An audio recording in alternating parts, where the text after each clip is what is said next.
That is a point for me. So I'm done arguing this. I know you but just Monty give up. I didn't give up at all. On the Bears. Right, that's why they let him walk. Like he was better. What about the last point I numbers. just made? I'm just done arguing it.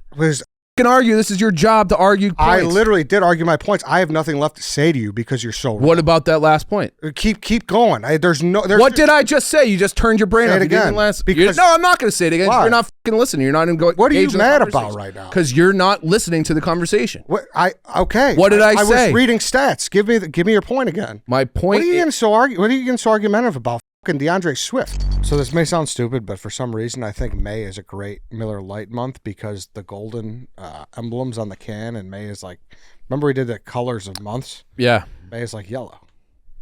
All right, you're right. That does sound stupid, but it kind of makes sense. But Miller Lite works in every month, including May. And well, I mean, this is the unofficial kickoff of summer.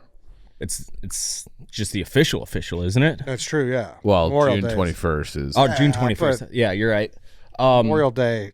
Yeah. Took it off. Memorial Day. But like Cinco de Mayo. Today is Cinco de Mayo. You got the Derby. Yes. You got the Derby. You always have a big fight. You got the Bet Gala tonight. Mm-hmm. You got no. Baseball, warm weather baseball kicks in. Then you go after the Friday 1:00 game, 1:20 game. Go right into NHL, NBA playoffs. Yep. Just Miller Lights all day long, responsibly, the absolute best. Gold for May, of course. Everyone thinks that. Yeah, that's a good point. Today is Cinco de Mayo, so mix in some Millers. If you need some delivered right to your door, you know where to go. Miller Lite, great taste, 96 calories, the official beer partner of the Chicago Bears. Go to MillerLite.com/stretch to find delivery options near you, or you can pick up some Miller Lite pretty much anywhere that they sell beer. Tastes like Miller Time Chicago. Celebrate responsibly. Miller Brewing Company, Milwaukee, Wisconsin. 96 calories and 3.2 carbs per 12 ounces. All right, welcome to the stretch on that note. Dan is out. He's at the Bet Gala. Look out for that tonight. We'll be tweeting about it. And Dave is back from Italy, so welcome back, Dave. It's good to be back, Edward. Is it actually, though? Like, I feel like that's not a place you went, like, who wants to come home from vacation? That's like a come down. Yeah. The pictures looked awesome. I was holding back, I'll say that, because it was, you guys would have been very jealous. Since when do you care about that? I know. I just didn't want to rub it in. But it was really fun to sit and stare for a couple of days. And nice scenery to stare at. Nice scenery to stare at. I did bring home presents, as I said I would last week on the show. If you'd like to start. Yeah, sure. So what do you got? You got some wine and some cheese for us? So we're going to do a little wine and cheese tasting? I do. I got a Tuscan wine. Cool. I believe it's from the Chianti region of Tuscany. Cool. We'll get into sports later. Yeah, we'll get into sports later. Hey, Ed, actually, you know what, Ed? I'd like to see you attempt to open that wine. I don't drink wine, so I mean, you're not going to have a sip of that? I mean, I'll have a sip of it. Do we have cups, or are we just doing pulls from the bottle? Let's just do it the old-fashioned American way. Let's just do some pulls. So I'm not going to act like this is going to be a flawless You're already. This guy. I am going to go get some wine. cups. I'll be right back. Like I have no reason to open it. I drink Miller Lite. Ed, sorry. You're 36 years I don't old drink or whatever. Wine, and I don't so care. what? You should know how to open a bottle of wine. You're 36 years old. I'm 34. 41 is going to tell me I'm 36. Yeah, that is. Regardless, I don't drink wine, so I don't really have any shame of not knowing how to open a wine bottle. But I mean, it's kind of self-explanatory. Yeah. Well, what did I do? I just didn't take off the plastic or the shit on the top. Like, I don't like wine at all, to be honest with you. I mean, have you ever had good wine? Not that I'm some wine connoisseur, just because I've been to France. I mean, I guess I like sangria, but that's like fucking sugarized wine. So that's not the same thing. I enjoyed Franzia in college. That was nice. There was wine trails, vineyards at college as well that I enjoyed, but. I like Camus. That's like a decent wine. Right? Camus is a good wine. It's a little sweeter, I believe. So that makes sense too. A dry wine, like I invited Large to my bocce game, and Large got a couple wines for us, and it felt like I had no saliva in my mouth at all. So I'm out on the dry stuff. I don't believe this is dry, Ed. I know, I'm just stating my wine expertise. We got to get one for Lance too. I got one for Lance. He's got right there. Thank you, David. This is great. Great podcasting right now. Great podcasting. Guys running for cups, guys opening bottles, slurping of the... Well, I wanted to see if you knew how to open a wine bottle, and you answered my question that is exactly jarring. How I thought you would. I don't drink wine. I don't care. But that doesn't... Have you ever worked in a bar? No. Have you ever been? Have you ever been at a party? Yeah, like I'm gonna find a bunch of shit that you don't do and be like, do it, idiot. This is like, can you drive a car? Can you do like? I don't think it is. Can you flip a coin? Yes, it is. This is I have like, never ordered wine once in my life. What do you mean? Outside of Like a steakhouse? No, never once. Well, I mean, they're pouring it. But still, though, I'm just telling you. Like I don't drink it. Ed, you gotta live. I'm sorry. You gotta live a little. Fancy boy, I let you down. Not fancy boy. You can get a bottle of wine for like $7. Yeah, Ed. Franzi, you open the squirt nozzle. So what kind of meat we dealing with there? this is a salami con cingale. I don't know what the con cingale means. It means with something. Was this handled properly on the way back? It was. Refrigerated. Am I gonna get sick? Ed, you don't need to refrigerate smoked sausage. You are geez, good, you my do. friend. Jeez, It was vacuum sealed. Here you go. right out of his palm. Thank you, David. Thanks. Quit acting like you got some sort of class. Are we eating the outside? The rind? Yeah, no, I took it off. We're good. Lance, you're not gonna cut some for Lance.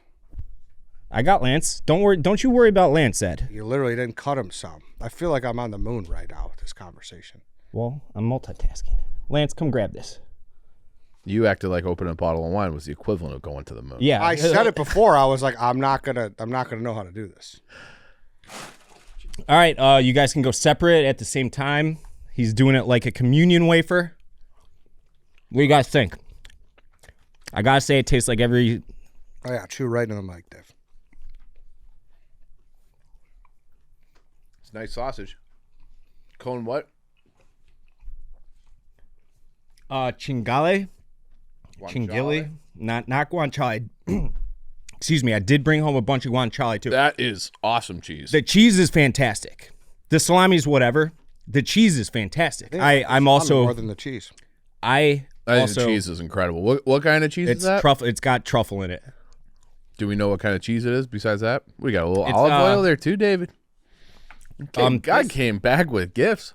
All right, how was the trip though, Dave? Let's get into it, so we're not like everyone. The trip was amazing. About your Italy is an unbelievable country. From a beauty standpoint, it's incredibly pretty country. The food, out of this world good. I don't. Now, I've never seen a package like this. You got to Guess pull it what- up. Guess what? You figured it out. Figured it out. I mean, you don't think I would have figured it out if he took it away from me in 2 seconds? Do you genuinely not think I would have figured that out? I would not unless you want to. What? Open it. Or you're glazing it on. All right, let's rein it in here. Let's get back on track. I'm having a great It time. was a nice trip. It was a nice trip. It was a great trip. A little piece of that bread, David.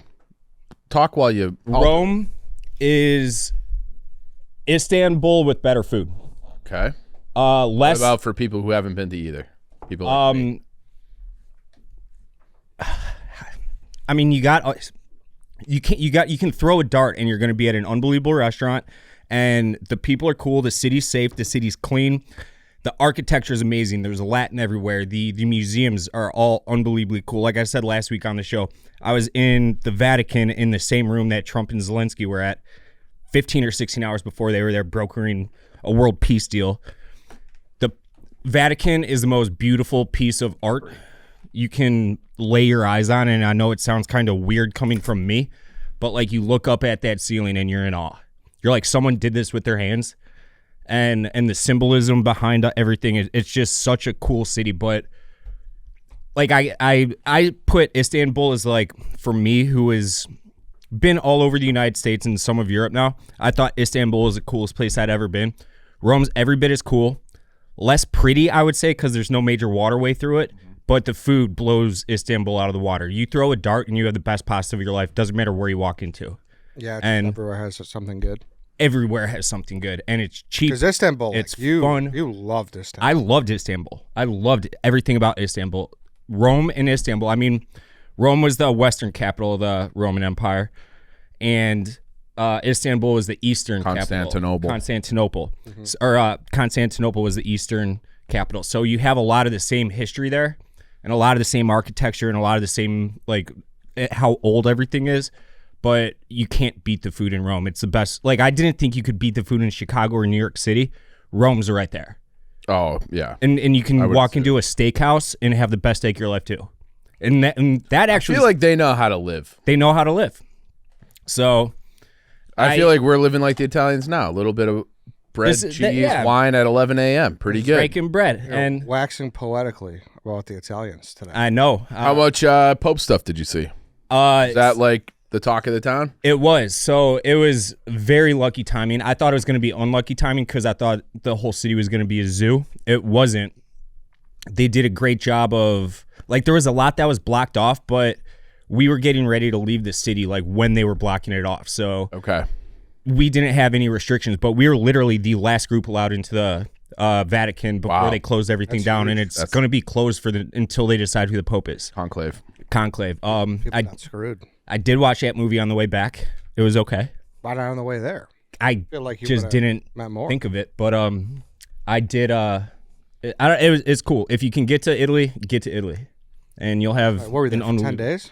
Like 8.5. Where all did you go besides Rome and Tuscany? Rome, Tuscany, then Lake Como. Lake Como.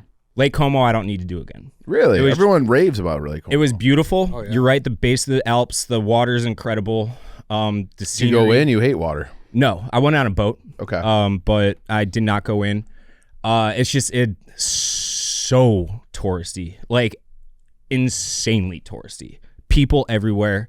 It was it was expensive. They jack up all the prices. Yeah. In Tuscany, everything's dirt. $10. Like I got a 40-ounce steak, a steak Florentine in Tuscany just to get it, just so I could say I got it. I obviously ate like a third of it, and it was $43, I think. Wow. And it was a 40-ounce steak, and they butchered it 3 miles away that day. Fresh as can be. Love Fresh that. as can be. You're selling me, Dave. How were the people? The people were... Because you hate Italians. I hate Italians. Yeah. But I discovered very quickly that it's Italian Americans I hate. And I would assume that Italy hates Italian Americans. I heard they're really sick of tourists, though. I mean, Spain, I did not get that vibe whatsoever. Spits on tourists. Really? Yeah. Like literally, they will accost you and spit on you. There's Really?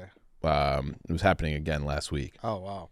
No, yeah, I heard that they're like it's just so overrun. No, everybody was super cool to us. They loved us. And like everywhere else I've been in Italy, everybody speaks perfectly good English, and to the point where I feel guilty that they're conforming to me in their own country. I actually really enjoyed that wine. This wine is delicious. Welcome, Ed. I never drank wine, really. Sláinte. I don't drink wine. I got a really bunch good. more coming home, Ed. It's going to be a few weeks, though. Payan di Vino? That is really, there's no No kick or anything. Little. Yeah. Yeah, that was really good. Probably no sulfates or any bullshit in there. None. You don't get hungover. Yeah. You don't get hungover. Just like the naturally occurring sulfates. It's weird though. I got home and I ate pasta so much out there. It's breakfast, lunch, and dinner. I ate pasta, and I got home. I needed pasta. I needed to make pasta, which you'd think you'd be sick of it after it's all you ate for 2 weeks, and I needed pasta. Damn. So I made I'm very jealous of this trip. Do it. Nothing's stopping you. Maybe I'll do it. I think the whole 2 plane tickets and all in, I probably spent, and the plane tickets are like a third of this, probably $6,000. And I lived as fat as I possibly could have lived out there. What's like a standard meal? And it depends on where you are. So in in Rome, cacio e pepe is you find that anywhere, and that's their bread and butter. Yeah. Isn't Parmigiano, what? Pepper and noodles. Yeah. I thought they had carbonara was like a big thing. Yeah, there, too, it's huge which there. is like my favorite dish. Yeah, easy. Guanciale, eggs, pepper. I'm not good at making it though. Do it enough, you can get it down. But you said you had a White Sox Dave moment with something there? So in Como. Now this is going to be kind of hard for you guys to visualize, but Lake Como is at the base of the Italian Alps, and they have all around it. I want to say it's like 110 miles, the whole lake. Yeah, and it's shaped like an upside down Y. If you can visualize that in your head. So I was staying on the left part of it, and it's on this in the town I was staying in. It's called Brieno. It's on this straight cliff. Okay. So all the houses are built at a 45-degree angle, and all this cars running through it. You can't narrow. It's one-way streets. Yeah. It's super hard to drive over there. So if you can find parking, you take it. I took parking and I went a little over, and it was blocking some guy's door. And I'm like, I'm leaving tomorrow morning at about 6 a.m. to head to the airport. I'll be good because we're in like this is a remote part of Lake Como. I was shocked they could even get a tow truck in there. So of course I get there at 6 a.m. Car's gone. Instantly I knew it was towed. So I'm like, all right, well, not getting back to the States for at least a day. I talked to our Airbnb like landlord or whatever, and she was like, yeah, usually when this happens, they call us if we have guests that are illegally parked. They didn't do that this time. We're sorry. So she drove me to the tow lot, which was south of Milan, like an hour and a half south. Yes. So we got there to the tow lot. They had it there right away, got it. And I made the flight back to the States as they were boarding. Whew. Yeah. So I got really lucky. So what's a towing fee? $350. Oh, and I gave her all right. $100 even though she wouldn't accept it. Like So I told her, I'm like, please take this. 350 European or American? It's basically the same thing. Yeah. Exchange rates. Who cares? Yeah. It's fake. Um, I'm gonna have another little glass. that's a lot. Yeah, a lot. And that was More than here, $450 pretty because much, right? It's like that was easily the most expensive part of the trip. that's like 200, 250 here or something. No, I think it's like a 108 to 1. Sure, it depends too. Where, like, what lot? If it's the city or a private lot. It was in the middle of the country. It was No, I'm south saying of here. Milan. I'm saying Yeah, no, I've paid $500 for a private one. here. Yeah. Yeah, I could see that. So that sucked, but we made it back. It was worth it. If you can go to Italy, go to Italy, and that's that. Good. We can talk about sports now, and this wine is delicious. It is really Yeah, I mean, listen, it's like we should do this. That's just one of the Gentleman Fridays. just do Like Gentleman's all Fridays. Yeah. Yeah, it's just. Bring them back. I mean, it the was time. I mean, great. we could for the rest of the year It was a with great, how much wine I like got coming home. Yeah, fantastic segment by the Barstool Breakfast guys. If you don't remember, That was awesome. Out there, Getting every once in a while when we go out there and get invited on that show, it was Yeah. the fucking best. it's hard because it's like if you got to work that Friday, like Yeah. you're toast. By You're hammered. 30. Yeah. like hammered. That was the first time I remember specifically. I didn't know Large well, but He's the best. it was the first time I ever drank wine, and I was like, holy shit, I get it. I remember the bottle was Orange Swift, and I'm sure it cost $1 billion for that bottle, but I remember taking one sip. I was like, that's one of the best things that's ever touched my mouth. No, I'm not kidding. This was really good. It's really It good is wine, really good. yeah. And I don't like. I'll look at wine and be like, I'm okay. Like I don't. Does There's he a just don't like the taste of it? Yeah, no. Like I just like I'm just not a wine. And that's the worst bottle I brought home. I have a few of those. I thought that was just like pretty good comparatively. It's other ones. Yeah, that was just one that the Airbnb, it was like a welcome Yeah. bottle. Well, good. Glad you had fun. It's like the worst part of the sports calendar. It is. I thought I was like sick and tired of talking about the draft until the draft's over, and I was like, now what do we really talk about? The only reason it's the worst part of the sports calendar is because all our teams suck. If the Bulls and Hawks True. were rolling, True. What are you talking about? what? The Cubs are awesome. Well, yeah, but we're it's fucking May. Yeah, the but Cubs. No, but like, there's a difference between having a really good team in May and a really good team in September, October Sure. for So baseball. different. So if the Bulls and the Hawks were what they were 10 years ago when it was, Derrick Rose, or I guess it's longer ago than that now, but it was like Rose and the Bulls were humming and the Hawks were awesome, like May would have been incredible. He would have had something every single night. true. True. Very true. Yeah, no, I mean, obviously no playoff, but I do think it's worth mentioning that the Cubs look unbelievably good right now. Yeah, we're and- gonna mention it. We're gonna get mention to the it. Cubs. Don't worry, we will get to the Cubs. Okay. But yeah, the draft is over. So as much as like you were speculating about who they were going to take versus who they actually took, which we got into last week, it's over. I think like the big topic now is Nick Chubb. There was a rumor like 2 weeks ago that a Cleveland radio host insinuated that a team in the NFC North is looking at Nick Chubb. Who else could it be? Exactly. Just narrow it down. Obviously, It's not Detroit. yeah, probably the Bears. Yep. Um, So it's pretty obvious that Ben Johnson thinks DeAndre Swift and Roshan Johnson stink. He thinks DeAndre Swift stinks because he got rid of him once already, right? Correct. Yeah. I think stinkus is harsh, but I know you guys are using hyperbole. Yeah. But obviously, like Yeah, they are not he- his. They don't. He's looking for an upgrade. For sure. Yeah. Yeah, he is looking to. He would. Those would not be his number one choices to be his running backs on his offense for sure. Yep. Because Swift, while he started the season poorly, I thought he did come on towards the end. I thought he came on and then faded again.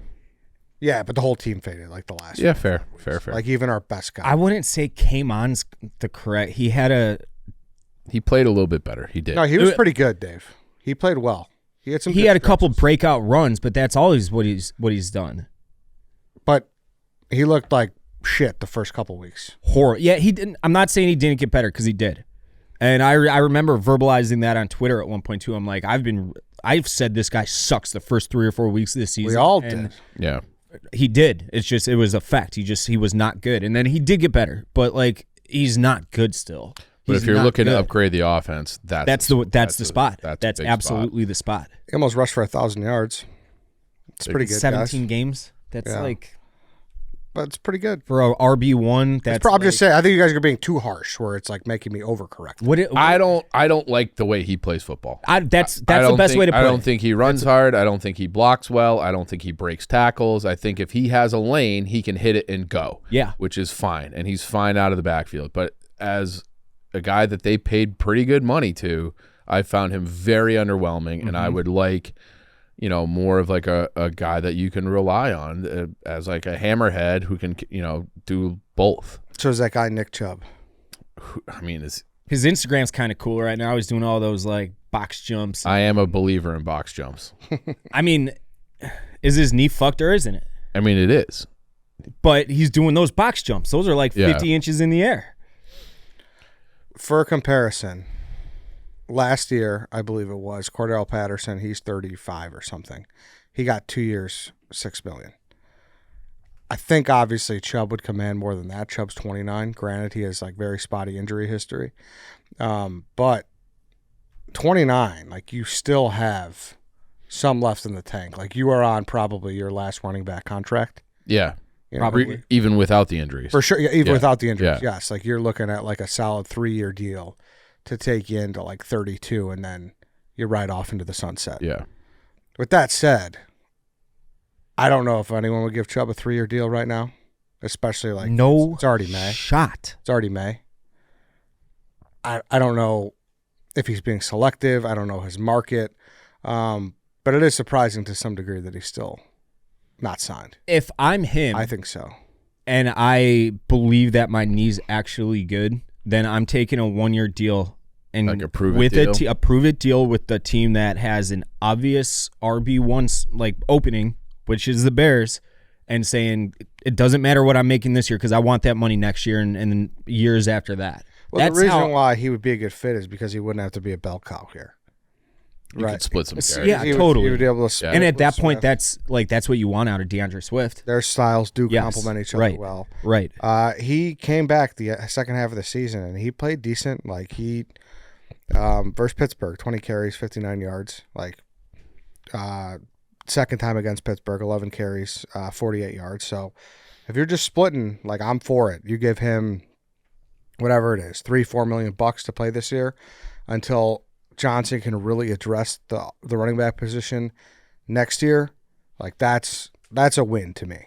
I think you gamble that every day. Hey, let's pause this program to talk about Ghost. I'm sitting here. I'm pouring a nice Schraub Bango into my cup here because it wasn't cold for whatever reason. We got to get these stocked in the fridge. I know. We have like 17 fridges in there. It's I know. We're up. low on our Ghosts. I think everyone's like kind of scrambling. So you got the Ghost. So I'm happy to You're get like a Ghost dealer around this office. Basically. Yeah. They come to our studio and they rob our stash. Yeah, they do. They really do. Look, we're getting low. A few hidden down there too. But the good thing about Straw Bango is you can get it because it's here permanently. It's sold exclusively at Circle K. It's a perfect duo of fresh strawberry paired with sweet and sour mango for a crisp and refreshing flavor for any occasion. Like all other Ghost Energy, it's fully transparent, fully loaded, feel-good energy, 0 sugars, no artificial flavors, 200 milligrams of natural caffeine. Like I said, it's now sold nationwide at Circle K, and it's here to stay, so go grab that Straw Bango. Right by Dave, we got the orange cream.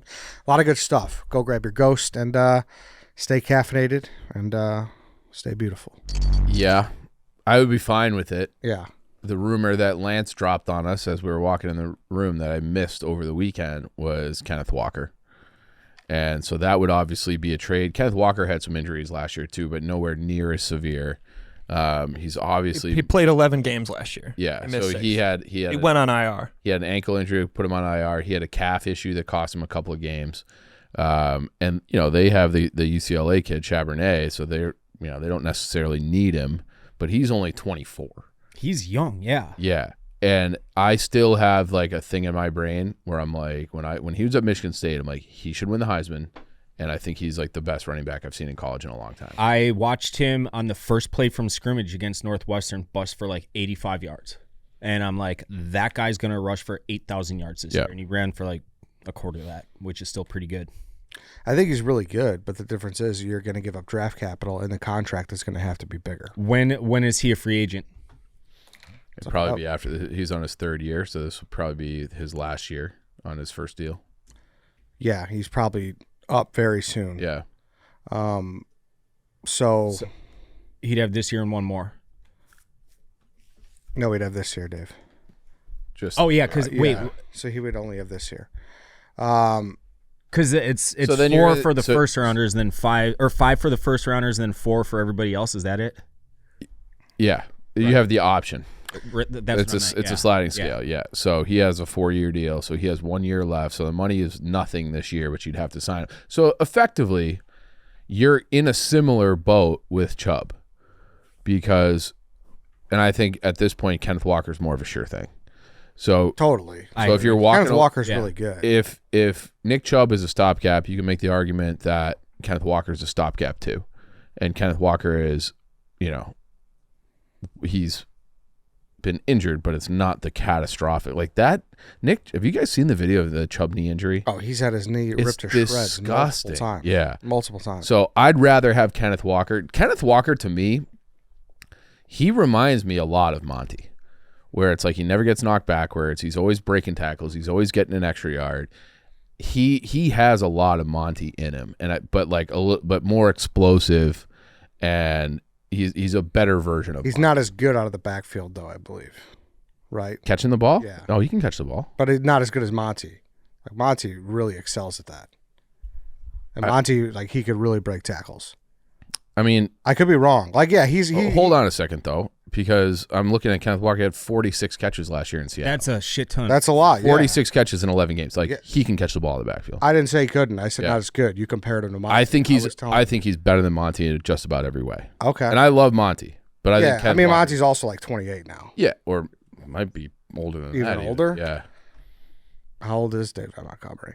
Regardless, Monty's 27. I Yeah, I thought. was gonna say 7. Yeah. I think I'd still lean the Chubb route. Why? So he's a rental. Just so you don't have you to got give up 3 fourth rounders next year. Is it now? I don't think so. Let me look. It's at least 2 because they just added next year's with the second round trade that they made during the draft. So you have an extra 4th next year, at least 1. I thought they had 3 next year for some reason, but I mean, what's an extra 4th? Who gives a shit? Sure. Get the I kind of agree with Dave. Get the stud, right? Not stud, but get the. He's a really good running back. Yeah. And the Bears do not have a really good running back right now. Sure, if that's what it is, fine. I'm all for a 4th round pick. No problem. Kenneth Walker is definitely worth a 4th round pick. But do you want to pay the guy right away? Whereas let Johnson find his guy in the offseason. Who says you have to? Yeah. He's got 1 year left. I know. So don't you have said to. Nick Chubb is a stopgap for 1 year, and then you find him the next year. And But I think, but if you let a guy walk at 24, it's a little different scenario, right? You're not going to re-sign Nick Chubb at 30 versus a contract you'd give at 25. Decide what you want to do. yeah, you It's have like the if you're like, options. hey, we think this running back class is great. We can get Jeremiah Love or somebody like that in the draft, or however, fine. Then I guess I'd opt for the.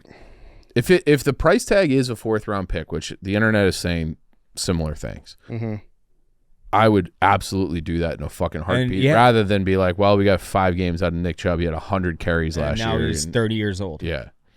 Yeah. I mean, and Kenneth Walker's not the guy. You let him walk. It's not like the only. I suppose there's a scenario where he could hold out, for a new deal before this contract kicks in, and that would be scary, and a problem. But you would know that before you make the trade.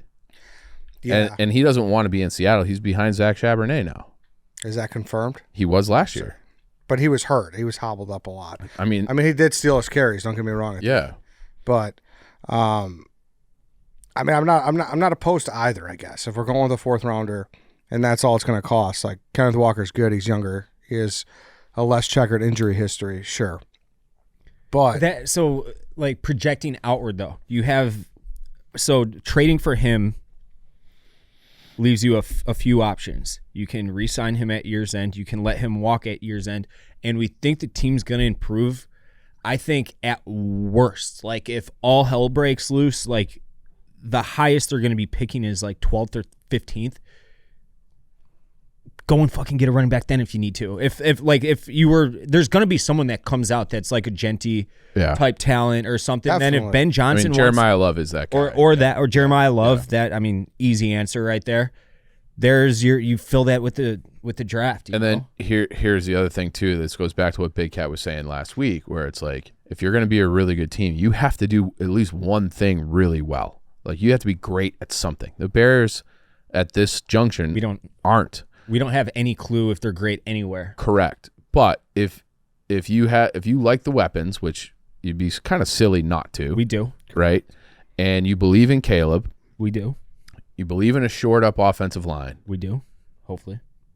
Get a guy that you can scare people with play action on, because that's like a missing thing where it's like, fucking DeAndre Swift, like he'll go down first contact 3 yards. We'll play 2nd and 7 all day long. Who fucking cares? Right. But if you have like a real running back, like a Kenneth Walker, then that's scary. And you can't just go nickel all the time because he'll run over a guy. Totally. So I think that to me, imagine going, 2 tight ends with Kenneth Walker in the back with Loveland, Komet, and then Roman, DJ on the outside. Like, pick your fucking poison. All right, in this little soliloquy, I've talked myself into Kenneth Walker. Give him a 3rd. I don't give a shit. Go get Kenneth Walker.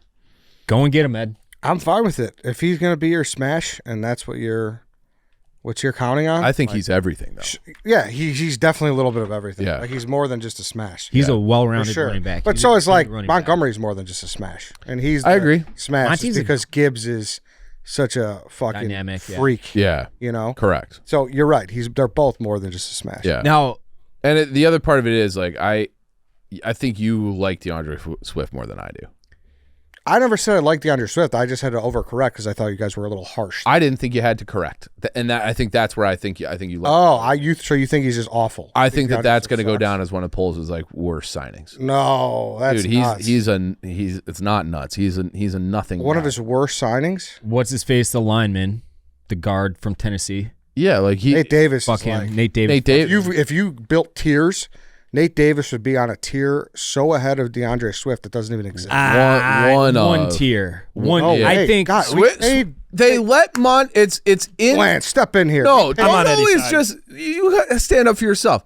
The prism of letting Monty walk, who's a solid, productive leader, all this shit that the guy that homegrown, all that shit. You let him walk. Okay. And he goes to your division rival, and then you signed an inferior guy for very similar money. That entire transaction makes it one of Poles' worst judgments. If Monty is still in Chicago, and they just opted to sign him for, I think he got same AAV as Swift. Similar, yeah, very similar. I mean, if not, it's close close year before, enough. I know. And we wouldn't be talking about the Bears needing a running back right now. Monty would be perfectly adequate to be the bell cow. DeAndre Swift got 3 years and $24 million. Listen, you're pinning me to be a Swift guy. I said last year, we gave him $8 million less than Saquon Barkley. Like, it was a stupid move, but for you to in any way equate that a worse signing than Nate Davis is patently nobody First did. of all, I said nobody one. Did. I said that was the original one of his worst signings. You said the worst. No. You could replay it. You are WSDing it. The original argument was you said one of his worst signings. You said the worst. You said the worst. Nate Davis is on a higher tier than DeAndre Swift, and you said just a little bit below. I think Nate Davis did not do dick for the Bears. He was horrible. Nothing. No, he did absolutely nothing. Matt DeAndre Eberflus. Swift had at least 6 touchdowns and about 1,000 yards last season. Was he great? No. Was he better than Nate Davis? Way better. Inside of the prism of letting Monty Matt Eberflus walk. publicly called the guy out. You got to be a fucking Eberflus. absolute. Hold on.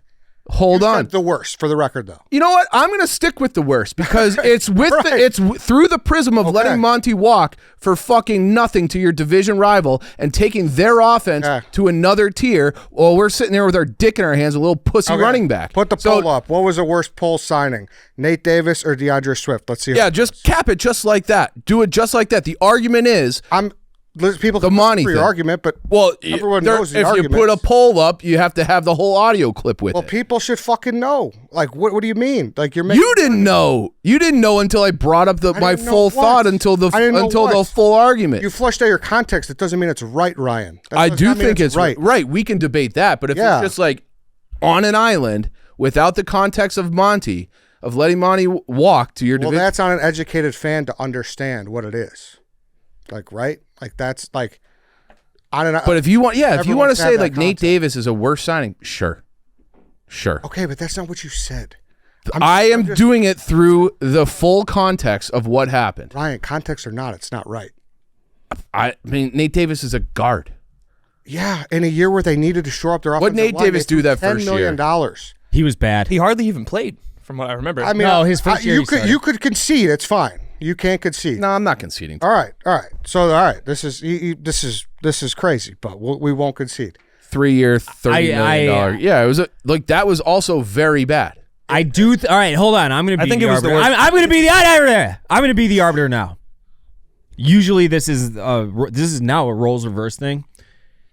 I thought that you said one of the worst. Oh, he said the. I think I said one of the worst too. I thought he said one of the worst, the. which is obviously We'll correct. have to. Okay. Yeah. Now that he expounded on his point, and you're looking at it through the prism of letting money walk, obviously that you're like, okay, maybe I can see it a little bit that way. Nate Davis was the worst signing. Yes. Come on. Nate Davis was he won't concede, though. Don't pathetically worry. bad signing. He's so in his tracks, he won't even think about conceding, though. So don't worry. No, but you know what? But I have keep to. going. I have Let him to die in the corner. give him a Don't give him a small life amount of preserver. Let Dave talk. Let him drown. I'm not drowning. for I'm not digging his drowning. heels Let him into the drown. ground as someone who likes to dig said heels into ground. However, like Nate Davis was He was a bad signing. It was horrible. Horrible. Dog, he didn't fucking agreed. play. and fuck Will Compton for saying it was going to be a good one, or was it Taylor? I forget. one of them. It was one of them. I think I forgot exactly what they said, but it was bad. It's a bad signing. I have one more stat, too. What do we got? In David Montgomery's career with the Bears, he only rushed for more than what DeAndre Swift ran for last season one time, and that was the year 2020. I remember Every time that. he's actually been short. He's had a couple more touchdowns, but in total yardage, he's only had one season with the Bears. But Better- Lance, Who's a better running back, Lance? Who would you rather have? yes, It's don't fucking Lance, do that, Lance. Lance, it's 3rd and 3. Who do you want? 3rd and 3, yeah. I would want David No, Montgomery. don't even give it context. Like David that. Montgomery is a better football player. He is- Things don't need context now? No. David Montgomery is a better football player. What? Are you telling me that those stats may be true, but those stats do not paint the picture of the two running? No, Monty was better, but when we're Monty talking about is better. terrible signings, DeAndre Swift, because of the money, is bad, but he's not like as horrendous as maybe you guys are making it out to be. He's just and not the running back we that's wish how he we was. got All right, you know what? Probably got true. Hold on. Probably true, but he has every freedom. Like he's allowed to not like DeAndre Swift because of his running style. Of course, And he can't break a tackle. No, he's a fucking Oh, pussy. And if totally. you hate him because of that, and you think and you use superlatives to talk about his play style and everything, that's fine to me because I am on his page fully with that. And He's a here- bitch, and I can't stand watching him play So, football. and here's the other thing with more context, okay? They had to sign a guard that offseason. They needed offensive line help. They swung and they missed. They did not need to do DeAndre Swift because they could have just had Monty. Point So Ryan. that is a point for me. So I'm done arguing this. I know you But just Monty give didn't up. even I didn't produce the give up at numbers all. on the I'm Bears. right. That's You're why they wrong. let him walk. Like, Like he was better. What about but the didn't last get the point I numbers. just made? I'm just done arguing it. Because Fucking argue. This is your job to argue points. I literally did argue my points. I have nothing left to say to you because you're so wrong. What about that last point? Keep going. What did I just say? You just turned your brain Say off. it You didn't again, last- because- no, I'm not going to say it again. Why? You're not fucking listening. You're not going. What are you mad about right now? Because you're not listening to the conversation. Okay. What did I say? I was reading stats. Give me your point again. My point. What are you getting so argumentative about? Fucking DeAndre Swift. We're having a show, Ed. We're having a show. Okay. We're having a show. He's a little mad, Exactly. and I That's kind what of I'm fucking saying. dig it. That's what We're I'm having talking a about. show. Sure, it's good. Sure, for sure. But like, okay. And you do this thing where you check out. If you're like, I don't have anything left to say. I did not check out. to I you. was reading something. I asked you to re-clarify your point. That's all I asked. Okay. All I asked. All right. You know what? I apologize. I'll concede that You I snapped. pussy. Don't concede. No, if I snap because he's reading a stat, fine. Literally, that's all I was. Dave, you could look at my computer right now. I point for Ed. He's got stats up. I already apologized. He doesn't have to. He doesn't have to have a point for him. I already apologized. So the point is, they had to sign someone. Are you listening now? I'm listening. They had to sign a guard that year. They swung on Nate Davis, who had been a very productive player with the Tennessee Titans, one of the leading rushing teams in the NFL. They swung on Nate Davis and they missed. Mm-hmm. They did not have to do that with DeAndre Swift. They had the running back who was a better, theoretically cheaper option in the fold, who was a team leader and a better player than DeAndre Swift the year before. All they had to do was pay him and not let him go to a division rival. So they were filling a gap when they signed Nate Davis. It didn't work. But the logic was there. It just didn't work. The logic around swapping out Montgomery for Swift was always folly and stupid. Okay, but it wasn't 1 for 1. They got rid of him the season before. Then they ended up replacing him. Okay, Yes. so it wasn't 1 for 1. They didn't choose. But they didn't did. choose. They chose to let David Montgomery walk Because they didn't see the and then value they chose to replace him a year later with a worse player. It was not a 1 for 1. With a worse player. Would I rather have David Montgomery? Yes. Yes. I never said that I wouldn't. Okay. In a vacuum, though, if you said what is the worst signing, Nate Davis is a worse signing. That than I DeAndre have. Swift. that I will. You concede. said he wasn't. Okay. So I will okay. concede All right. that in a vacuum. For a while, you said you wouldn't concede. But I don't deal in vacuums. Vacuums are stupid. You always need context. But even with context, it's That's where we disagree. Because to me, it's like sometimes you have to have the logic. Okay, the Tennessee Titans and Nate Davis was a very productive player on one of the leading rushing teams in the league. They swung and they missed. It didn't work out. Okay, but the logic, the logic made sense. Okay, so that I was fine with. It just sometimes signings just don't work. The logic around the swap for sure did not work. But okay, but when you get a guy and he racks up almost 1,000 yards, his value has exceeded a guard that never played. When he did play, he was dog shit. So when it comes to signing a player to produce for your team, Nate Davis is a worse signing. You're comparing rushing yards to someone who's blocking for the player to get those rushing yards. I don't think you can do that. Well, DeAndre Swift as a rusher was better than Nate Davis was as a blocker. Nate Davis did not do anything. I agree with Even that. though DeAndre Swift wasn't a great rusher, he was still better than That's Nate the Davis best as a way to blocker. put that. I You're right. agree. I agree. Yes. But it just I think the full context does matter. Where it's like I always sometimes trades and signings don't work out. But if you go and look at Nate Davis from the Titans, he was a good player there. Mm-hmm. And that's what you said, like Compton and Taylor Lewan were like, yeah, you got a good one because he was a good one. They on a said, team. I think the direct term I got was he's really good against the run, against the pass. He's more shaky. Well, he wasn't good at anything. He was just sure. bad. So- and how much of that was, blocking for the So what? He wasn't best some running like back in football? he wasn't some like blue chip guard that we got. But they Like, didn't he pay blue chip guard I know, prices. no, that's my Yeah. point. Yeah. But they still paid him. They paid him $10 million. They paid him a good. That's contract. 3 years, $30 million. And they cut him after a year. strong and a half. contract. Yeah. They paid him. Yes. Yes, I agree. For sure. But that is the point, though. It's like they had to fill a gap on paper and on film with the Tennessee Titans. That's a good signing. It didn't work out. The swap for we're going to evaluate Monty. He's not worth it, but DeAndre Swift is. That never made any sense. Sure. All right. I listen. Now it sounds like we have a concession from I have Ed. no concession. I was literally about to say, if you would have let me speak, that you even provided your context, I still think you're wrong. Okay. And that's all. We agree to disagree. Okay. So even with Ryan's context versus just in a vacuum, I think Nate Davis will be because you're in the vacuum, worst signing. but that's because you're. And he in the lives vacuum. in a vacuum. He lives in a vacuum. Loves vacuum. Produce, He's a Produce. vacuum guy. Yeah. produce, get it done. What do you mean? Even with the context, I still agree that Nate Davis is worse. I love Montgomery. I like the way he played football. I think we are being a little... We're forgetting here. I don't think Monty was this insane running back making out to me. He just played like a monster. If Swift had broke some tackles, we would probably be sitting here not arguing. Okay, hold on. Totally. But that's an entirely different conversation. True. He didn't break tackles. Yeah, he didn't. And look at what Monty did with a good team. Yes, he got much better on the line. They drafted Gibbs, and you're like, oh, Monty kind of SOL. No, he's like, it's lightning and thunder with them. Yep. He had 10 touchdowns last year, right? He had 12 and 13 the year before. Still really good. He was awesome last year, and look what happens when you get Monty on a good team. You like Monty right now, like I said at the beginning of this conversation, if you opted for him instead of Swift, you wouldn't be right now our entire focus and which is what I was about to bring up at the start of it. Is like I think we're kind of fine enough-ish at running back.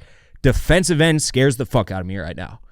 Well, yeah. That's the big old question mark. We've said that. I understand. Until the cows come home for sure. But I'm with you. I'm with you. On that. Like running back, you can piece together. Like I still think that Roshan and the coaching staff may very much disagree. I still think that he could be more of a bell cow. Like not some great running back, but like I think that if he was the starting running back and you gave him 15 carries a game, he would surpass 1,000 yards, no problem. Injuries is Yeah, aren't you a little interested to see what DeAndre Swift can do with a real offensive coach? He's already had that offensive coach, and that offensive coach was like, "Fuck you, I don't want you. You stink." Good point. But it also is a different guy now. Like this is like a fully confident, fully bloomed Ben Johnson. Like it wasn't when. But that brings up how we started this whole argument. Was Ben Johnson's looking for other running backs? Yeah, rumored. For sure. Well, that's because he got rid of him before. Yes. Well, there's smoke around these guys. Yes. Yeah. I don't know the smoke with Kenneth Walker, I'll be honest. I think it's more of just a rumor because the Seahawks are probably in a position to trade him. They are. And probably just sense for the Bears. Yeah. So the rumor was the Bears were fielding calls towards him. That's not coming from Rappaport. It's more just a rumor and kind of good conversation. It makes perfect sense though, from both teams' perspectives. The Bears obviously, like on offense, they have one. I'm not going to call it a hole because I don't think Swift, Roshan, and the Rutgers kid, I don't think that's like that bad of a, and especially if those are the worst three players on your offense in theory should be pretty fucking good, right? Sure, yeah. Sure. Right? Yeah. So, no, I agree.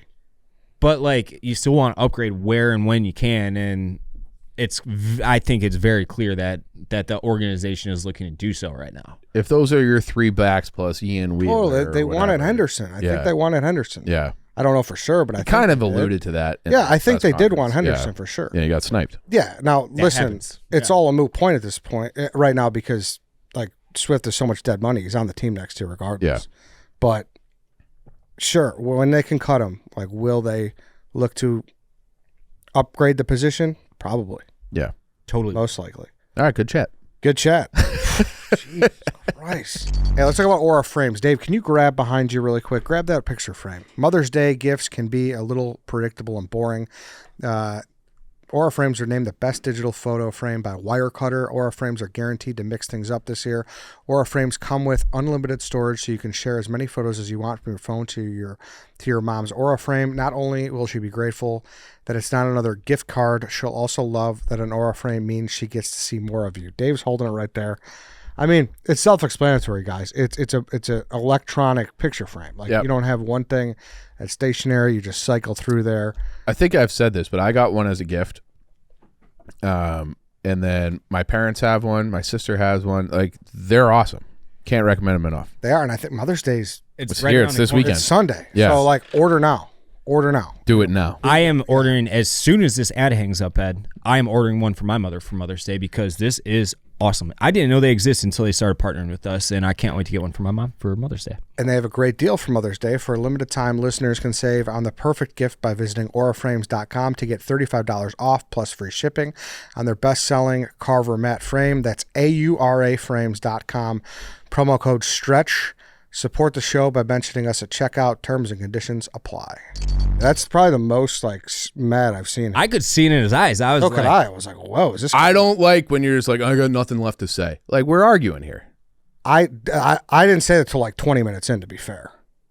Like I had like a full 15. When you check out on arguments, that is like my pet peeve. When you check out on a conversation, I was done, and I was looking. I know. Stats.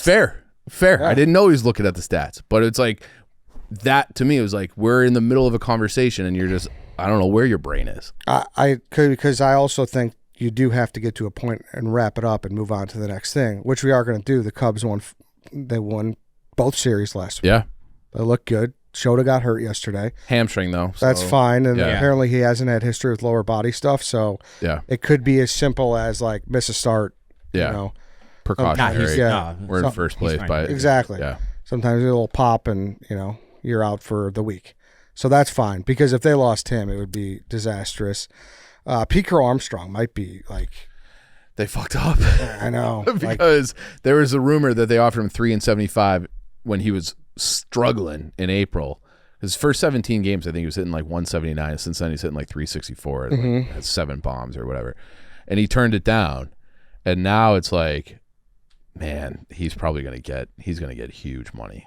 So yeah, I mean now they got to pay 2 guys. So yeah, I mean why are you guys saying this though? Why they gotta pay 2 guys? Why? well they got Tucker. Well, I know Yeah. Tucker, but why are we? But like about I mean, granted, PCA? we are probably we're probably putting the cart in front of the horse a little bit because it's been a good month and a half. Yeah, Yeah, let's Let's relax. just enjoy where we are. the break. But like Dave, it's hard not to get caught up in the moment when you're watching how good he's been. No, it's now. Granted, I Sensational. haven't watched one single at bat of his, but I was of the last 10 days or so. But I was box score surfing over in Europe of both teams, and hand up, like I said this about Rizzo before. I obviously fucking hate the Cubs, and I hope they lose every game. But I can take individuals and like individual players for how they play on the Cubs. I liked when we interviewed Pete Crow. I thought he was a really eccentric guy. I thought he was, but he didn't personally, to me, strike me as a baseball guy. And I'm sure you guys kind of got that vibe too. He's Hollywood. He's a little weirdo Hollywood guy, and I Yeah. say weirdo as like I like weirdos. I follow them. I like them, but he didn't strike me as someone that was ever going to be this like stud baseball player because I feel like he had other interests elsewhere. But see, I think I disagree with that. I do disagree with that. I think you can take those 2 things and they could be one. Totally, If you want that and you want to be And- the star, you be a fucking Yeah. stud on And- the baseball field and you become a star in other ways. Totally, Right? Like totally I think agree. those go hand in hand. I did not get the impression that you got at all. So I'm saying baseball guy in terms of like loves the history of the sport and like I don't know how to put it into words very well, but I never thought in my limited sample of watching him last year and then the first few games and maybe week or 2 of this year that he was ever like I'm like that. I like the guy. He's super cool, super fun guy to talk to. I don't think he will ever even come close to hitting at all under any circumstances in this league. Like struggling to get on base at a 30% clip. That's how bad I thought he was going to be offensively. But this last month and a half, and even last year, At the second half of last year. second half last year, he was better, and he has proven me so unbelievably wrong so He's got far. like more power than I anticipated too. Dude, he's got a herky-jerky, like unfluid, weird swing that I'm like, that's not going to work against big league pitching. His selectivity was Yeah, it's got horrifically bad. It was just swing at everything. It's like I said this about Moncada. Obviously, Moncada fucking blows, and I hate his guts. But it was all like his thing was he wasn't aggressive enough. It's easier to teach someone to be like, "Hey, swing at the ball when it's in the middle of the plate," than to tell someone like PCA to lay off more often. Because it's like the Baez versus Moncada. Exactly. Baez versus. Perfect comparison, and he's doing it now. I have seen his baseball savant. He's not making like the craziest hard contact. There will be regression. But even if he's like just a mildly above average offensive player, his defense he's a fucking superstar. His defense and his base running. Defense, he gets on base then. Exactly. I mean, how many? This is one of those things where I wish there's probably is a stat for it, but this is not my forte. When you say like the contact's not particularly strong, how many infield hits is he going to get because of his speed? Well, that too. So who gives a shit? Right. Like someone compared him to. They were arguing within my mentions yesterday, I should say, but they were talking about Luis Arias, his quality of contact, which if you look at it on his Baseball Savant page, it's not good. But he hits fucking 450 every year. Yeah. Because his bat control is so good that he can kind of just place the ball and guide it like a 16-inch player, which he's elite at that. So but that's not really measured in this kind of still infancy of advanced stats and all of those numbers. And Pete Crow Armstrong, if he can get to a point where he's just an outlier in the weird ways Arias, then everything else he's already got. Yeah. You know? So I think Cubs fans should be so fucking excited for him. We are. Yeah. It's such a kick in the dick because I look at the White Sox prize offensive prospect and they just had he's like the worst player of all time. Coles Montgomery. I was talking about on ESPN the other day. Like, has that ever happened? I don't get it. A year ago, because if you looked at his numbers through AA, he was walking more than he struck out, and that's not the typical White Sox player. It's usually the polar opposite of that. And it's like, I remember I was telling a few Sox fans, I'm like, I'm pretty sure Colson Montgomery's White Sox proof because he just, they don't need to develop the parts that he already has. He already has it. Now all of a sudden he strikes out at a 50% clip and he doesn't walk at all. So. And one more point on Pete Crow, because I actually do have a White Sox question for you too. Because it seems like people are really mad about the Mike Elko stuff right now. So I want to touch on that. Tim Elko, sorry. I know I said Mike. Has he got a brother named Mike? Mike Elko is someone. Yeah, right. It feels like Mincy has told me. Maybe it's like Mike. Oh, Mike Elko is the Duke coach. That's the Duke coach. Yeah. Or A&M. He's A&M now. Yeah. He used to be the DC at Notre Dame. I remember asking him, are they related? And Mincy said no. Mincy said no. I got to keep going back to the interview, which I guess we came away with two different impressions from that, Dave. It's like I came away guy really, I get what you mean. Like he's not historical. Didn't we ask him about Pitsednik?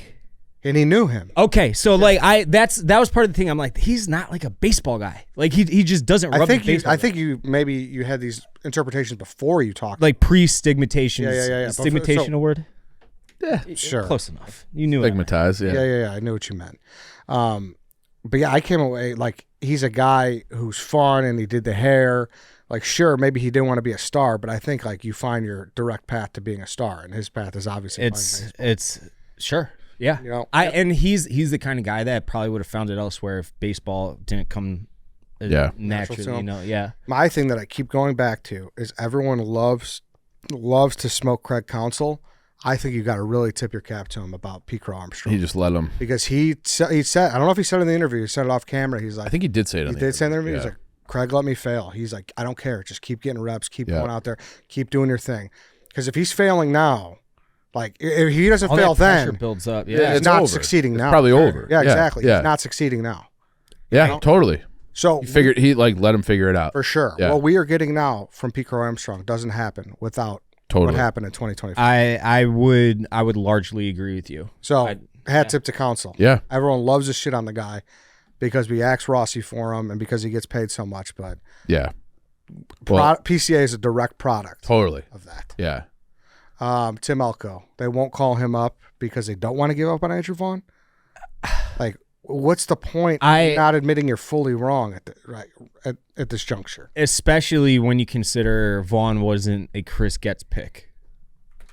Kind of sort of a Chris Getz development player. Not really, though, because they just handed him the left field job in 2021. But, I mean... He's hitting 176. Yeah, it's bad. And everyone... Like, that's the thing. Like, we were just talking about Luis Arias and how he outperforms his Baseball Savant page because he's good at... Like, he knows how to do that. Andrew Vaughn's just one of those guys, like, his... peripherals, as all the nerds like to call them, are good. Like he's hitting the ball hard. Like his BABIP's down. He's not good.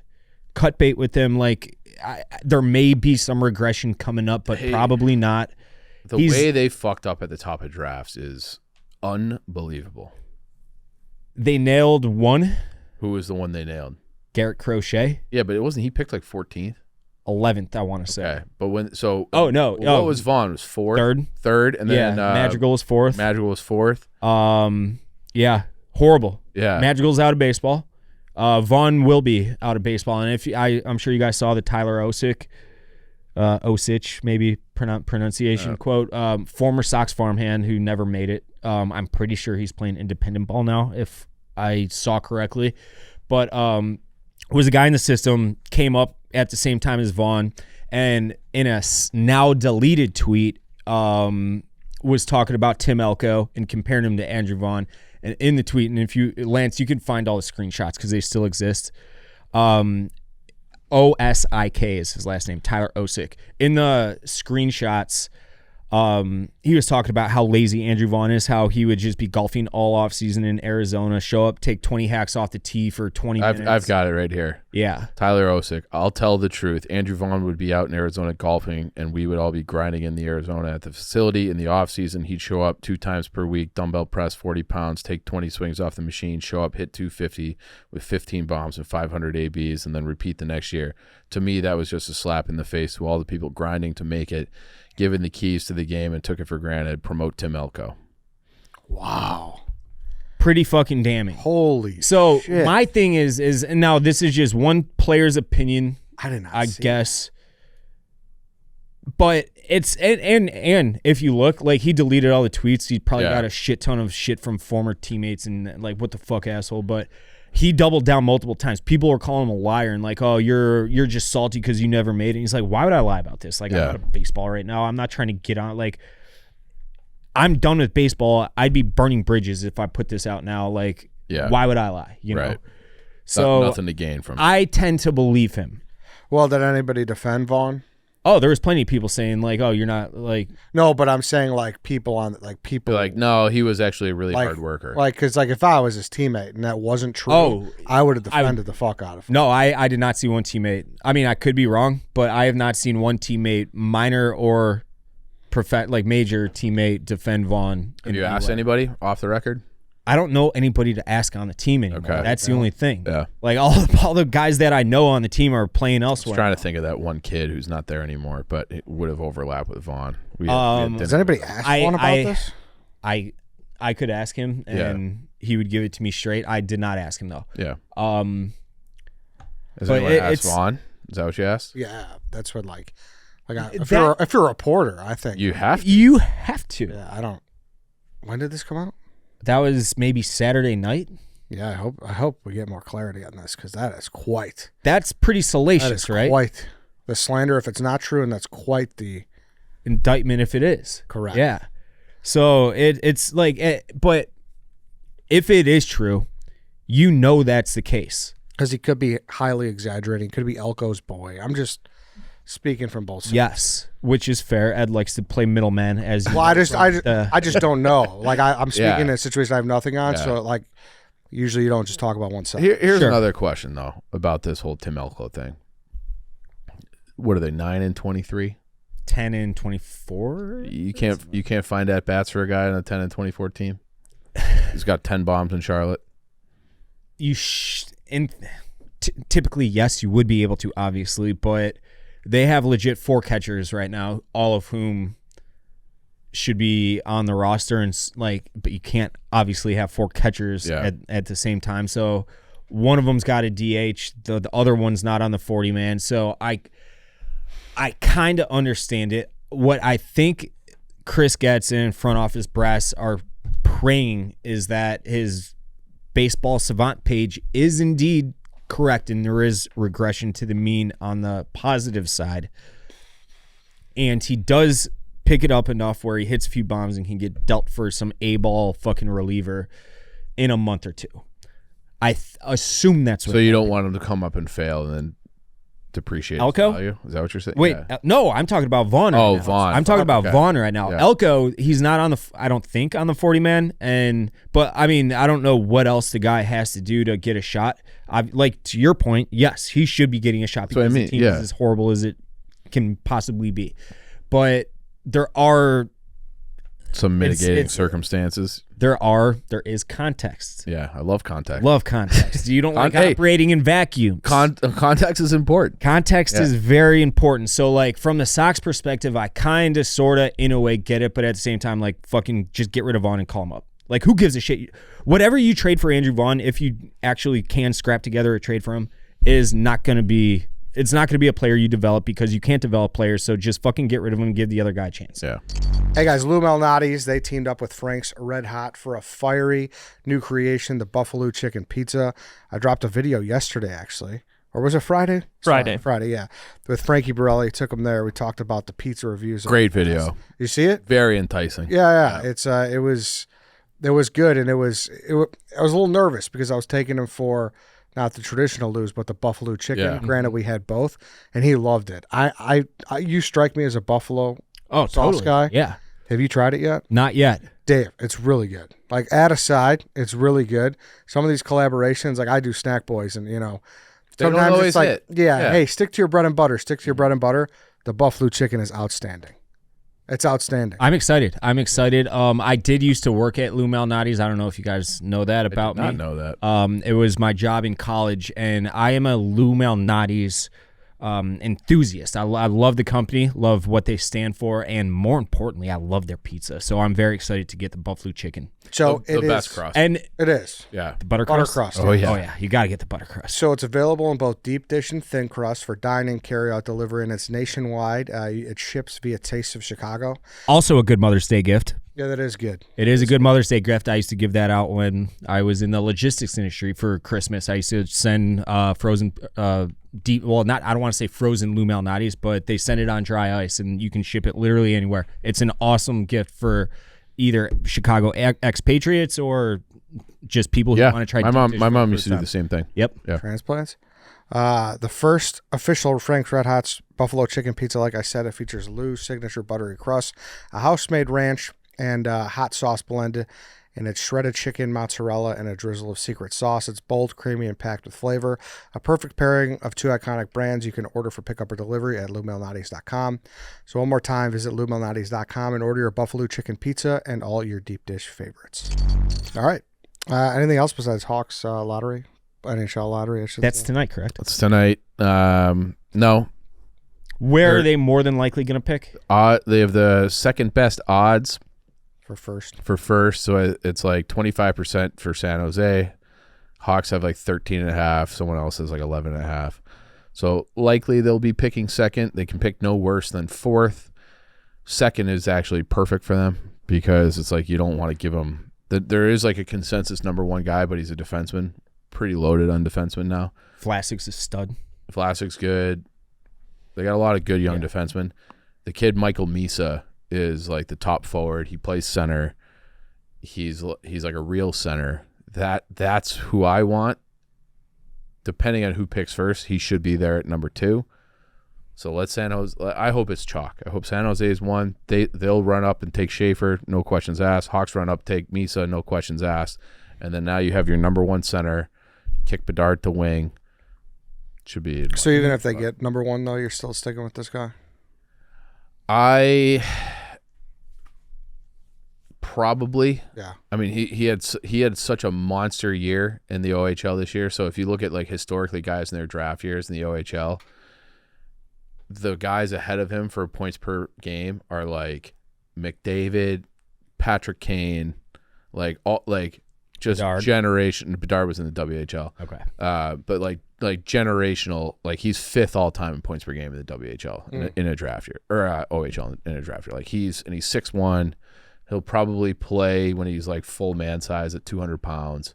He like it's competitive. He's NHL ready. I think so. I asked a scout if anybody in this class, because this is not as good of a class as we've seen the last few years. Is anyone in this class ready next year to be in the NHL? And his response was, if anyone can do it, it's Misa, but he probably won't. But like it's possible, especially the Hawks are so fucking bad. So it is possible. But nobody else would really. Is he a cunt like Bedard? I don't know anything about him. No. Okay. Yeah, All right. I think that's it. I think that's Is it. there anything else? No, the Bulls are long dead. When's that lottery? That's like in in like a June. month. Did you guys Like watch before the? finals? Can we shit on the Blues a little bit? I watched the second overtime. Did you watch the third period? I saw the clip.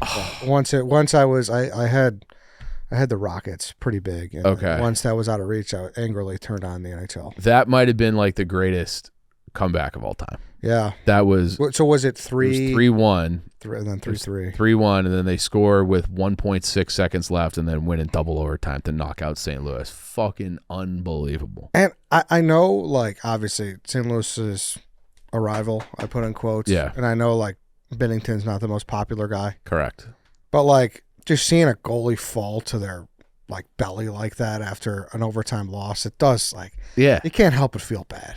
Oh, no, I like it. yeah, you I did. enjoyed Yeah, it's Binnington, just like, because, But you know what I mean? Though it's like there can't be a more helpless feeling yeah. than allowing that goal to go past you. Yeah. And I know it's like, listen, there's a redirect, whatever. Anyone else, You'd feel bad. I'd feel any other, like, but it's like I was in Boston when he was the starting goalie for Canada in the For Four sure, Nations for final. sure. Like, and I've hated him for a long time now. And Hellebuck's our guy, and it was nice. Hellebuck's after our a guy. Rough series.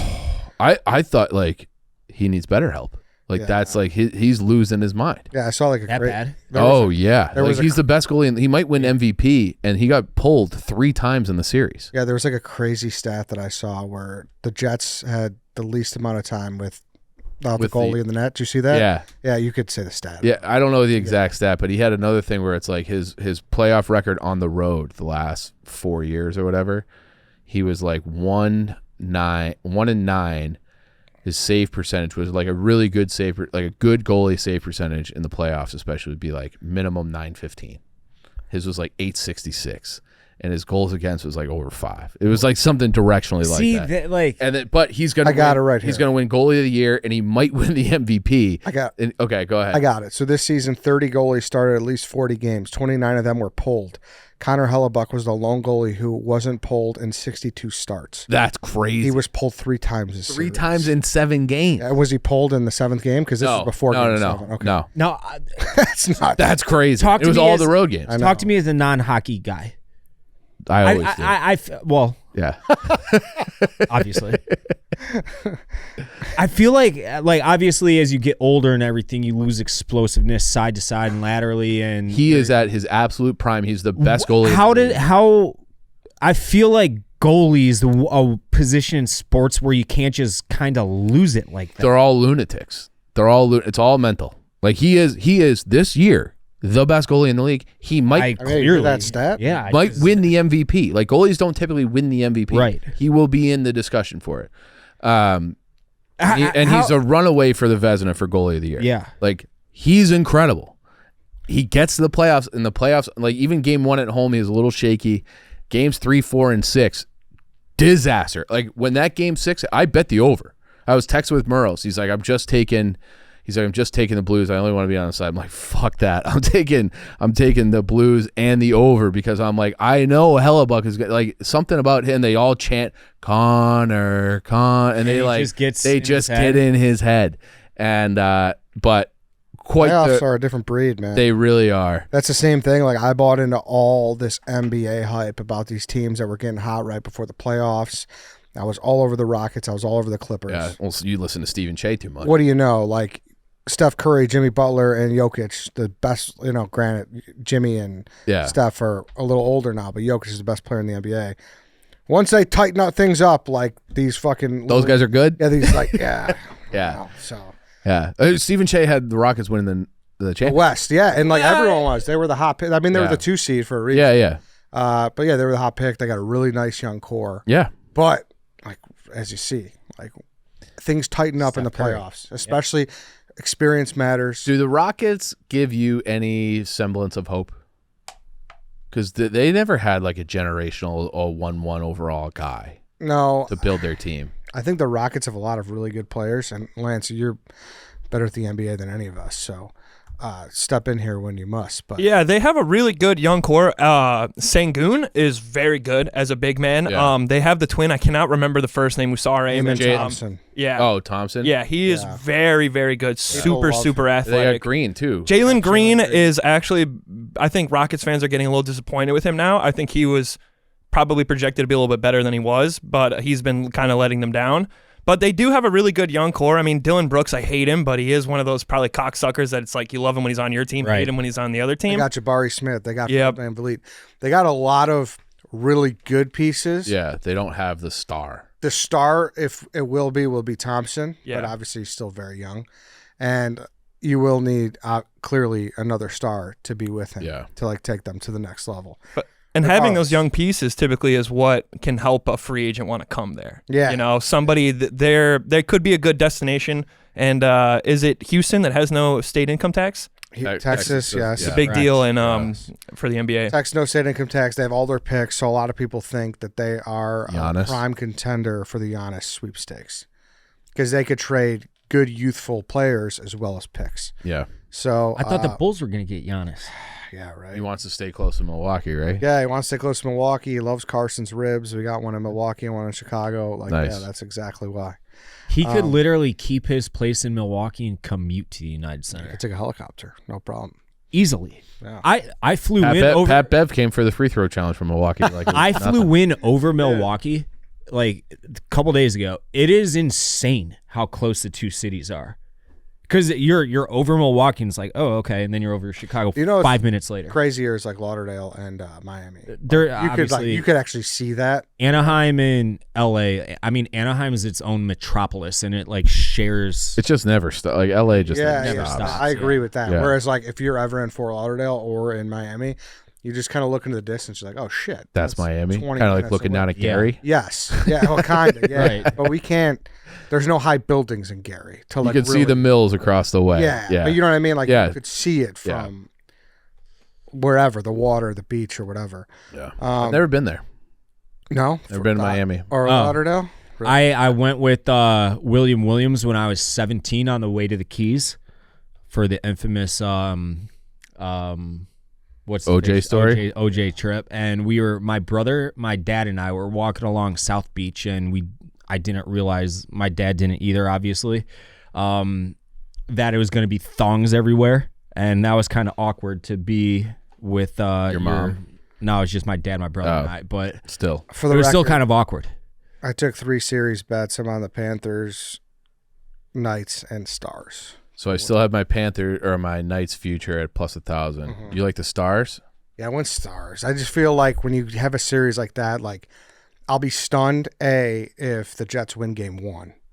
After that, They're just emotional, physical, like you exert so much. Totally. Like the reason I'm stunned that Colorado couldn't get by Dallas. Mm-hmm. I mean, my dream is that Colorado's like, well, we got to fire the coach and the Hawks get Bednar. But they were missing their best forward and their best defenseman for the entire series. That was Colorado or Dallas. Dallas. Dallas is missing Miro Heiskanen, who if you've heard of Cale Makar, Yeah. And Robertson, right? and Jason Robertson, who's if he's not their best forward, he's Right there. right there. And Heiskanen is far and away their best defenseman. Like he'll play. He's almost like Duncan Keith. Like he is a superstar, and he was out the entire the Colorado not being able to get by them With those, with that's those crazy. two guys out was shocking. So if those guys are coming back, What's the word on that? I guess I so should have known that. Heiskanen was that was like smoke and mirrors because he took the morning skate before game 1, and everyone was like, oh, is he gonna fucking play? He never played. So if Heiskanen plays in that series, yeah, I'd probably go Dallas. But if he's not, I mean, and then it's also Scheifele's out for Winnipeg, and Scheifele is their best forward. Yeah, like I'm heavily leaning on this being like the Jets exerted a lot against the Blues. Like, Yeah, they definitely did. that's a lot to fucking to give. So up for 42 minutes ago, Jason Robertson and Miro Heiskanen both taking part in the optional skate this morning. Peter DeBoer said they are progressing and not exactly sure when they'll return in round 2. Not if, but when in round 2. I like that. So That makes me feel better. and they are special. Like Robertson's awesome. He pumps in goals. I think Heiskanen is just Like wins game 1, I wouldn't play Probably them game tomorrow. 1. Right? Give them No. an extra game after the Jets just played fucking 6.5 periods. yeah. That's a good point. Give them one more game. It's Wednesday, May 7th. is Yeah, the give first them a game. fucking. They just played 3 games in 2 days, in one game. And then it's Vegas against 2 McDavid. games, sorry. It's Yeah, been a great playoff for hockey. yeah. NBA's been good Yep. too. Yeah. It's Yeah. It's been nice. It would be great to be able to be a to participant. be able to have to be a Madison participant. Street, not yeah. be a fucking ghost town this worthless. time of I year. would know all these guys' names that you're talking about if Totally. the Bulls or Hawks were in the Yeah. playoffs. just be a vacant building in May. Fucking cunts. All right, then. That's it. Shout out to DeAndre Swift. Shout out to Fuck Italy. them. Also, I do want to say this. I have an old man that gave us a tour around Italy. He's an American man from the Bay Area. He's like in his 60s. And I told him I would help him out because he just does tours for cash to like pay his own rent out in Italy. Hit me up if you plan on going to Italy, and I would love to put you guys in touch. He'll give you the best tour of the Tuscan Valley you can possibly All say. right, cut me another piece of that cheese. Yeah, I'll get you one. Ed, do you All want right. more wine and more cheese? Can I actually try the wine? No one ever passed me. Oh, that's fucked up. That's on me. I knew that was But right there I the think whole time. one was not open. I don't know. That's on me. It's good, Lance. Yeah, it is very good. Best wine I've ever had. What's their cheers in Italy? I'll learn how Salud. to open it. Salud. Salud. Salud. All right, that's the show, everyone. Thanks for listening. Thanks for watching.